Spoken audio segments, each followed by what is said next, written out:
conversation about Kyrie earlier. Let's go ahead and get to that. Did y'all see the video that he had with Kevin Durant where he was talking about getting 8 post-ups a game?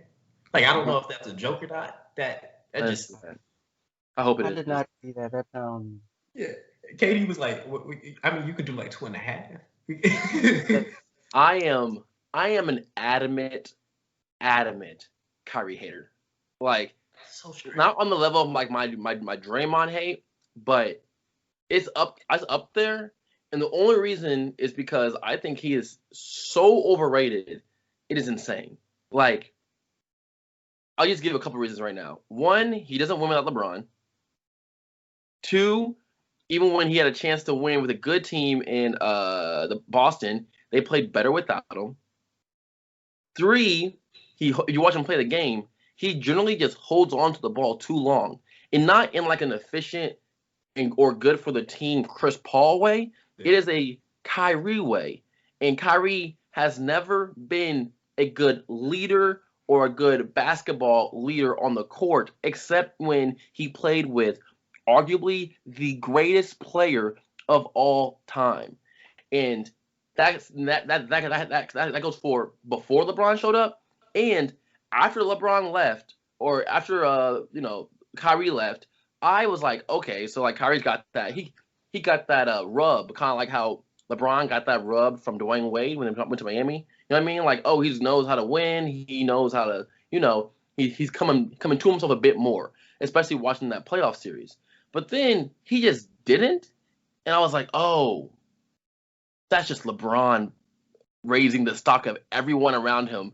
And but the thing is, Kyrie is when he's mesmerizing with the dribble, but like that's like appealing to like the casual basketball fan, and it looks nice and whatever. But I would easily take Dame Lillard over Kyrie any day. But they're also in like different strategies. Ball dominant. Look, the issue is Kyrie will go off the pick. They play they're ball dominant guards. Kyrie goes the pick, does a spin move, tries to break your ankles, and then he'll like do a little step back and then do something creative to get the bucket. Yeah. Dame Lillard will just go off the screen and shoot. If the man steps up, he goes around him. Like it's like he's just a much more efficient player, and he's without a LeBron has like elevated the team around him. But all that being said, Kyrie got the LeBron rub. And for a lot of people, especially the casual basketball fan, that elevated his stock to a level that doesn't necessarily deserve to be as high as what it is. Outside of he's one of the – if someone – like whenever they talk about Kyrie, they go, Kyrie's one of the best dribblers in NBA history. At the end of the day, that means nothing. Like, what did Jason Williams win? You know what I mean? Like, at the end of the day, you being the best dribbler means nothing. Allen Iverson took his team to the NBA final, or no. Yeah. Allen Iverson took his team to the NBA finals for 1 year, then got smoked by the all-time great Laker team, but he took his team to the NBA finals, and that's who they're like, he's up there. He's a better ball handler than Allen Iverson, but, like, Allen Iverson didn't, like, play the way Kyrie plays, and that's a whole different thing. But if you're a great dribbler and people are raising your stock off of that aspect alone, then like that's not a good basketball point. I would say that. And that conversation always happens with Kyrie, and that's all I gotta say about that. If I may, one just with the dribbling thing right quick, like this is something that you said, but like most people don't really know what they're talking about. So we can just kind of ignore that, though. Like, yeah, the good ball handling can be fun to watch, especially when dudes are breaking ankles and stuff. But, like, so the thing, like you mentioned, hold on, where do I want to start? Okay, so the thing with you like give him the rub or whatever. So I think I was listening to something talking about this, and like the thing with LeBron was that like LeBron kind of wanted to be in like a mentor role, which I guess at one point Wade was for him. He take him, kind of show him like how to win and like gradually step back and everything. Mm-hmm. But like, kind of big brother, little brother type relationship. But like Kyrie wasn't feeling that I remember that. I remember that because when Kyrie was like, some reporter was like, asked him Kyrie some kind of question about like it was like a father-son, big brother like moment between him and LeBron. And the reporter was like, "So Kyrie, like, how do you feel about LeBron?" And Kyrie was like, "I mean, he's not my dad."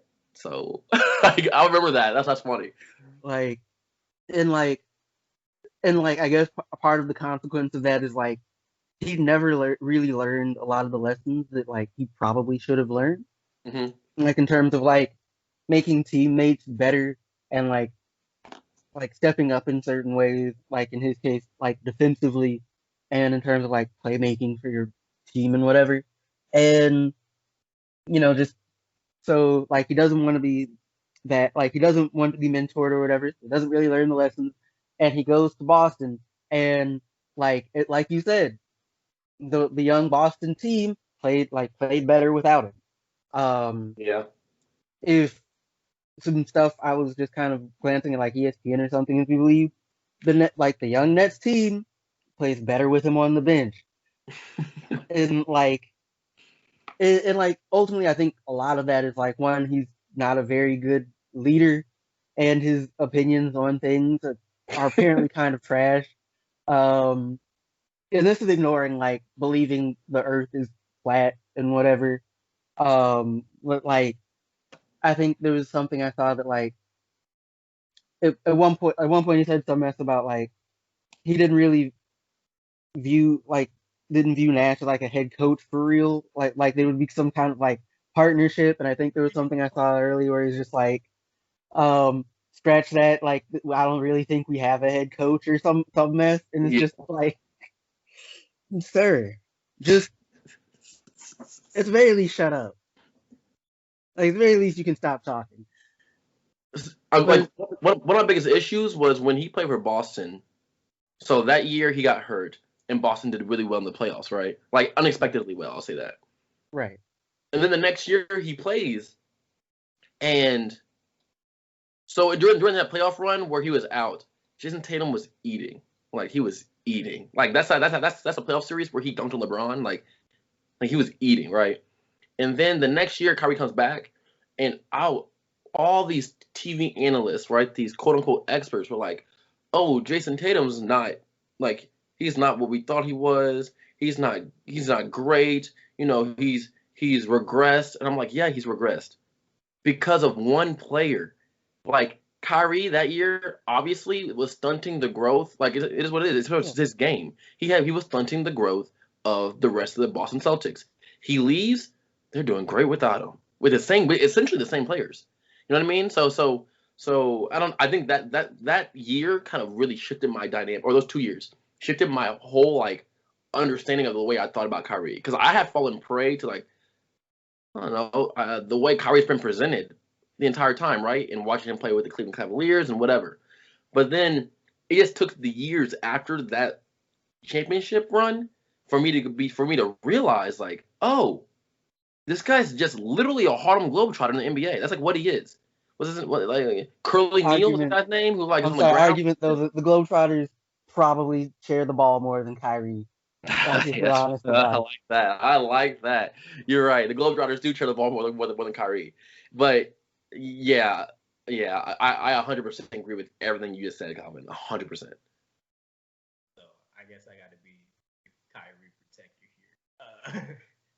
Just looking at Kyrie's career, if we go to his time at Duke, number one recruit already comes in, supposed to be that dude, only has the chance to play 11 games because of a broken foot. And then we go to his time in Cleveland, which is what, 7 years? He was in Cleveland for about 7 years. I don't know. I don't remember. I don't remember exactly. It was the 4 after LeBron left, and then what the 2, or was it? It was the 2 seasons with LeBron in Cleveland. Those 4 seasons, Cleveland was quite possibly the worst franchise in the NBA. You want the first 2 seasons? The first 2 seasons before when Kyrie was there, you're talking about for the worst in Yeah, NBA. the first, like I think his sure. entire rookie contract, like there was just like 4 years where they were just really bad. Like they were getting lottery picks every single year, and they were getting dudes like Tristan Thompson, who's not a bad player. Yeah, that's when they got Andrew Wiggins. Yeah, there's Dion Waiters. Dion Waiters, yeah. Gross. I like Dion Waiters, I really do. Yeah, but that's not disrespect. He's not Anthony Bennett. Look, so. he's not Anthony Davis. He does not change the face of your franchise whatsoever. Kyrie doesn't either. Lily, that's not true. Your franchise gets a lot more fun. And Kyrie's not winning. Yeah, we're not talking about winning sometimes. Yeah. Ask a Spurs fan that care about fun. Okay, Lily. We're not here about that. I'm telling you, every time we talk about Kyrie, it's never like I don't know a time where we've ever talked about Kyrie, the leader or the winner. Like it's always been, hey, this dude is really fun to watch. That's literally what it's always been. I don't remember a single time where it's anything else. But the issue is he doesn't get presented as he's just fun to watch. He gets presented as a guy that can, you can tell right now because of him and KD and the way they treat him in Boston. He gets presented as a guy who is a franchise changer, and it's like, no, he's not. When his I can't think of any moments when he was actually went to Boston. When you can't deny when he went to Boston, people thought of that. Yeah, but people thought that. That's now after that he's being dumb though. Like, but at the end of the day, people are dumb. So like people are being dumb, but people are dumb. So that's that. But that's still the rhetoric that was out there. And I used to see it on the Jump, Sports Center, Fox Sports 1. And those people are quote unquote experts, and they would say the exact same thing. I'm like, no, that's not true. But now he's with KD, and granted, I think they're going to be good. But once again, I think they're going to be good because of KD, not because of Kyrie. Yeah. Like, and granted, KD isn't LeBron, right? Like, KD's a more of a one-dimensional player than LeBron is, right? Yeah. And I'm not sure how that's legitimately going to, like, gel well. Like, they might be a good team. But will they be a championship-level team? I'm not sure. But they're put up there because of KD, not because of Kyrie. No, I completely agree. But Kyrie's always been the fun dude that can get you 20 a game. Like, it might not be the best possessions in the world, but he can get you 20 a game. And that's literally what it's always been. Like, I completely agree with everything you guys are saying. And I really think where we lose like the love for Kyrie is when he talks too much. Where it just what are you talking about, bro? Well, he knows that. That's why he didn't want to speak to the media. And I'm okay with that. He opens his mouth, nothing great comes out. Look, I saw people complaining about like, why is he talking? It's like, hey, do we really want more Kyrie quotes? Like, I love Kyrie, I really do. He's really fun. I love his shoes. I own like 4 or 5 pair of shoes of his. I'm not interested in really hearing what Kyrie has to say. Go ahead and dazzle us with these dribble moves, score 20, and I'm going to be very happy that you're an all-star. That's it. Any higher expectations for Kyrie is like you guys have been saying, you don't watch the game enough. Yeah, I don't know. So wait, how are you defending Kyrie? Oh, I'm just defending like y'all kind of like bashing on him. It's like he's still really good. He's just not. Listen, me personally, can't win with him as your best player. We never really expected that from him. Like honestly, like you play like your first 5 or 6 seasons, they never even sniffed the playoffs. See, my thing is this: like, there are people for 6 years, just to be clear. He was with Cleveland for 6 years. Yeah. See, my thing is like, you have people that play like Kyrie that do change franchises, though, right? Like, who are just like dribble scores, whatever. That do like they might not be as they might be a little more athletic or whatever, but they still. I said we're like 6'8". I'm thinking of like the Jason Tatum stagnation. Go ahead, bro. Derrick Rose. Derrick Rose and Kyrie should be in the same category. Take away athleticism, but Derrick Rose won but before the injuries and kind of stuff, right? Like Derrick Rose won before injuries, and he didn't have like the his team was good, but he was like the tip top of that good. You know what I mean? Like, but like Kyrie, he should be whatever he is, the tip top of like any team he's on. And they ain't good. And that Boston team was really good. Let's not deny that. So yeah, I'm just like, I don't know. Yeah. I just kind of hate Kyrie. My argument on that, I think that Boston team was really talented. I don't know if that, I wouldn't say the team, no, I'm being a hater. Never mind. They were kind of nice. Jaylen Brown has turned into one of my favorite players in the NBA. Oh yeah. I'm talking about like now and forever, but I'm talking about like specifically that season. You already had dudes. Like Kyrie didn't have to be there. Like Kyrie's not like you were saying, Kyrie's not the leader that you expected him to be. He's just the scorer. Definitely, the leader of that locker room is definitely Marcus Smart. Marcus Smart is one of my favorite like college players of all time. But like, he was definitely like the leader of that locker room, and still is. That's why he's still there. You know what I mean? Like, Kyrie I think there's more. I think you can make an argument that there's more negative attributes to Kyrie being on your team than positive. I'm saying you could probably number one option. Yes, I completely agree with that. If he was your number two, I think you can build around enough where he isn't a net negative. He's a little too emotional for me. Like he getting his feelings. He like Paul George. They all a little too emotional for me. I'm like, y'all need to relax, dog. That's hoop. Like you play on teams with dudes who just hoop. But I'm like, y'all tripping. Robot. That's what that is. On like emotion. So actually related to that though, and granted, this is something that ESPN made me think about, but like I think they have a point. Is it like like if the Nets become a dumpster fire, which would be totally out of the question, because like Phil said, they're kind of like your two best players are kind of like they're kind of sensitive and like they like to talk, and like they're in New York, a place not known for being particularly kind to that kind of mentality. And so like,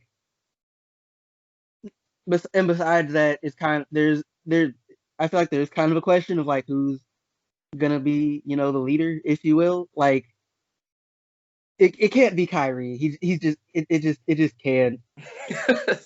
Right? Like it's just not gonna work. Kyrie passion is fine. No, I love it. KD possibly, but it's still just like you can kind of like it's not that hard to like get him into his feelings and just kind of like in his own head. But here's the thing: KD has never truly won as the leader of a team. Golden State, he was not the leader. That was definitely Steph. Like you can do what you want. Steph is that leader. And you can make an argument that Draymond was more of a leader on the team, and that's why KD left because of the butting of the heads, whatever. But at the end of the day, Steph is more of a leader on that team than Draymond is. And when they played for Oklahoma City, and they took the Golden State to the final or to the Game 7, they went to that team. I'm sorry, that so bothers me that he went to Golden State. But while he was in Oklahoma City, you can make an argument that like Russell Westbrook was like, or it's like a 1-2, or Russell Westbrook was like the leader of the team. But in terms of leadership, I think Kevin Durant still has, he just happens to be the greatest scorer that any of us have ever seen. You know what I mean? It's like he's an anomaly just because his talent is overwhelming, or pre-surgery or pre-injury. Don't know how it's gonna look coming back, but you can make questions, or you can have questions on KD's leadership accolades as well. That's That seems fair. But it's just like, okay, like if we assume like we basically just we I feel like we're collectively just like Kyrie can't be the leader, it won't work. Um, but so it's just even if we're like, and if we hypothetically make the argument that like KD might not be the best dude for the job, there's still like, are you gonna be like is the like leader Dinwiddie or It should be. I like him. like he kind of seems like he kind of seems like he would be the guy. But now to think about it, I don't even know how like some of the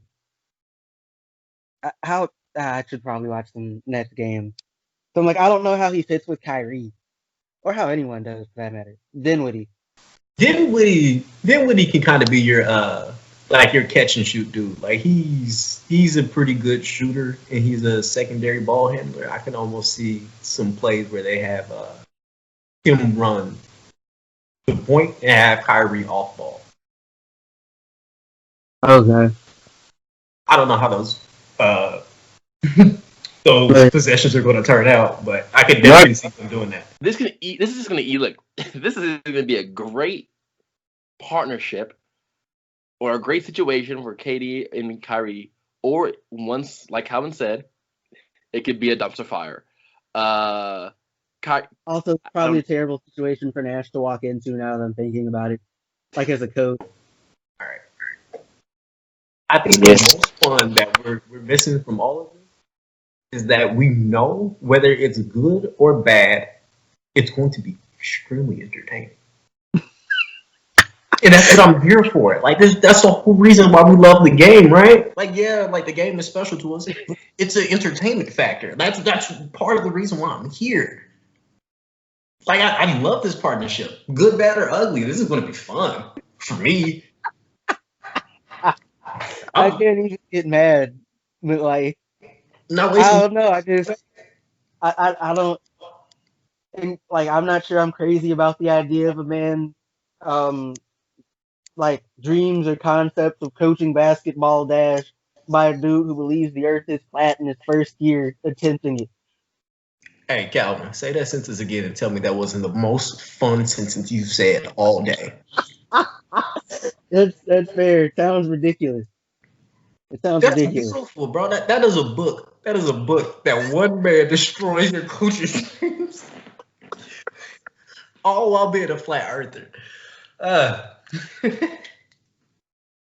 Lord. Oh yeah. Yeah, I got anything else I want to talk about?